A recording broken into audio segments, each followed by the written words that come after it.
आपको पता ही है जैसे हिंदुस्तान में कलर को लेके रंग को लेके बड़ा भेदभाव होता रहता है। मेरा ये था कि हमने इस सब्जेक्ट को लेकर एक एंटरटेनिंग फिल्म बनाई है कि किस तरह से कई मुद्दे जुड़े हुए हैं इसमें।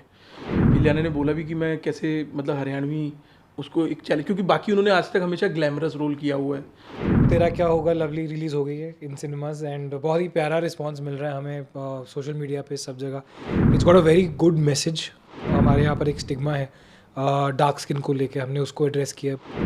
तेरा क्या होगा लवली सेट है हरियाणा में, नॉर्थ इंडिया में सेट है। तो आपको पता ही है जैसे हिंदुस्तान में कलर को लेके रंग को लेके बड़ा भेदभाव होता रहता है। और ख़ासकर इसमें मतलब शादियों में बहुत प्रॉब्लम आती है कि अगर लड़की थोड़ी सी भी सांवली होगी या काली होगी तो फिर सामने वाले कहते हैं जी हमारा तो ख़ानदान ही आगे काला पैदा हो शुरू हो जाएगा। तो ये भेदभाव बड़ा होता है। तो मेरा ये था कि हमने इस सब्जेक्ट को लेकर एक एंटरटेनिंग फिल्म बनाई है कि किस तरह से कई मुद्दे जुड़े हुए हैं इसमें, कि अगर रंग के कारण फिर लोग डबल दहेज भी मांगते हैं, लोग कुछ और शर्तें भी रखते हैं, अगर लड़की थोड़ी छोटी होती है तो भी आपकी शर्तें होती हैं। तो वो उस इशू को डील करके एक फैमिली एंटरटेनर अवेयरनेस क्रिएट कर सकते हैं। और मैंने जो अपनी फिल्म में हमने कहने की कोशिश की है वो ये है कि ये सारी चीज़ें घर से शुरू होती हैं, परिवार से शुरू होती हैं। कि मतलब आपके घर वाले ही बोलना शुरू कर देते हैं कि चाय मत पी, काली हो जाएगी। या फिर जैसे मेरी फिल्म में इसमें सीन भी हैं कि पड़ोसी आके बोलता है कि यार ये धूप में क्यों खेल रही है, ये काली हो जाएगी, फिर शादी में दिक्कत आएगी। हालांकि वो भी 5-6 साल की दिखाई है। तो ये मुझे कहने की यही कोशिश है कि अगर परिवार वाले इस चीज़ को टैबू ना माने और अगर परिवार वाले इस चीज़ को मतलब वो कॉन्फिडेंस दे कि कोई बात नहीं, तो फिर बाहर वाला भी कोई हिम्मत नहीं करता कि कोई कुछ बोले, कुछ भी फ़र्क नहीं पड़ता। पर जब चीज़ परिवार से ही शुरू होती है तो फिर बड़ा फ़र्क पड़ता है। इलियाना क्या कहता है कि मैंने उनके साथ काम भी किया था और वो सांवली भी हैं। दूसरा ये था कि उनकी बड़ी ग्लैमर इमेज थी, तो मुझे थोड़ा देसी कैरेक्टर भी, थोड़ा हरियाणवी कोशिश ये थी। आपने सब्जेक्ट के अप्रोच किया होगा तो उनका क्या रिएक्शन था? बहुत अच्छा, उनको बहुत मज़ा आया क्योंकि उनके लिए बड़ा चैलेंजिंग था। इलियाना ने बोला भी कि मैं कैसे मतलब हरियाणवी उसको एक चैलेंज, क्योंकि बाकी उन्होंने आज तक हमेशा ग्लैमरस रोल किया हुआ है। तो उनको भी एक देसी सेटिंग में जब मैंने बात की थी तो उनको स्क्रिप्ट भी बड़ी अच्छी लगी थी, अपना किरदार भी बहुत अच्छा लगा था। और बाकी आपको पता ही है कि इंडस्ट्री में हमें थोड़े से तो उस तरह से कॉमर्स का ध्यान रखना पड़ता है कि फ़िल्म बन जाए, वरना फिल्म भी नहीं बनती फिर उस हिसाब से। बाकी रणदीप हुड्डा साहब को तो कास्ट करने का था ही, क्योंकि वो तो हरियाणा के हैं। प्लस वो उन्होंने कभी कॉमेडी नहीं की थी। ओके। तो मेरा ये था कि यार उनको लेके कॉमेडी अगर किया जाए, वो क्योंकि बड़े उम्दा कलाकार हैं, तो मैंने सोचा था कि अगर वो कॉमेडी करेंगे तो मज़ा आएगा थोड़ा सा। करण कुंद्रा का क्या इसमें आपने करा? करण का भी बहुत इंटरेस्टिंग कैरेक्टर है कि मतलब वो गुग्गू का कैरेक्टर, गुरदीप डागर का कैरेक्टर प्ले कर रहे हैं गुग्गू का। वो इलियाना का बचपन का दोस्त है, मतलब लवली का बचपन का दोस्त है। और किस तरह से वो पूरी फिल्म में एक कन्फ्यूजन ऐड करता रहता है। और क्योंकि फ़िल्म में आपको ज़्यादा बताऊंगा नहीं, लेकिन फिर किस तरह से सामान चोरी हुआ है, किसने चोरी किया है, एक इन्वेस्टिगेटिंग थ्रिलर भी है कि किस तरह से वो चीज़ सामान का, कैसे वो रंग के कारण दहेज जुड़ा हुआ है, दहेज जब चोरी होता है फिर क्या होता है, ये सब चीज़ें इसमें हैं। तो करण का भी कहाँ शूट किया आपने? ये पूरी करनाल में हमने शूट की है, स्टार्ट टू फिनिश हमने उधर ही की है, क्योंकि हमें थोड़ी उस तरह की सेटिंग भी चाहिए थी।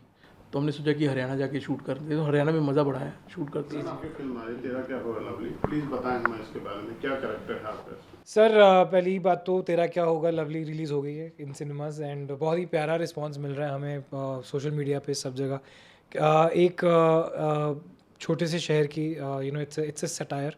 It's got a very good message. हमारे यहाँ पर एक स्टिग्मा है डार्क स्किन को लेके, हमने उसको एड्रेस किया है। बल्ली बाजी ने खुद लिखी है, खुद डायरेक्ट की है film and I it was an honour for me to be a part of such a film, working with Randeep भाई, इलियाना, पवन मल्होत्रा सर, गीतिका, कितने सारे हमारे दिग्गज actors from from the film side and the theatre side, और उन सब के बीच में मुझे मौका मिला। I was very very happy and बहुत कुछ सीखने को मिला। और मेरा कैरेक्टर जो है वो गुग्गू, जिसको प्यार से फिल्म में सबने गुग्गू, मुझे लगता है वो गुग्गू था भी नहीं स्क्रिप्ट में, वो लोगों ने गुग्गू गुग्गू बोलना शुरू कर दिया प्यार से।